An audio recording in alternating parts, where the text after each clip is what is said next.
ഈ എക്സസൈസ് ചെയ്യുന്നത് കൊണ്ട് നമുക്ക് ഏറ്റവും കൂടുതൽ ശക്തമാവുന്നൊരു സിസ്റ്റം നമ്മുടെ ഇമ്മ്യൂൺ സിസ്റ്റമാണ്. ഇവിടെ തന്നെയാണ് നമ്മൾ ക്യാൻസറെ പ്രതിരോധിക്കുന്ന കാര്യത്തിൽ എക്സസൈസ് ഏറ്റവും കൂടുതൽ ഹെൽപ്ഫുൾ ആവുന്നത്.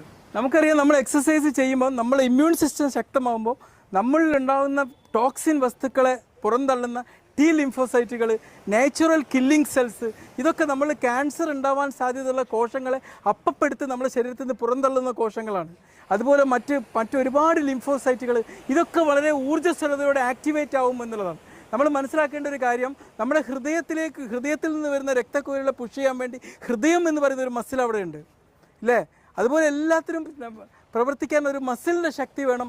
പക്ഷേ നമ്മുടെ ലിംഫാറ്റിക് സിസ്റ്റത്തെ പ്രവർത്തിക്കണമെങ്കിൽ നമുക്ക് എക്സസൈസ് ചെയ്യുക എന്നുള്ളത് മാത്രമാണ് നമ്മുടെ മുമ്പിലൊരു സൊല്യൂഷൻ.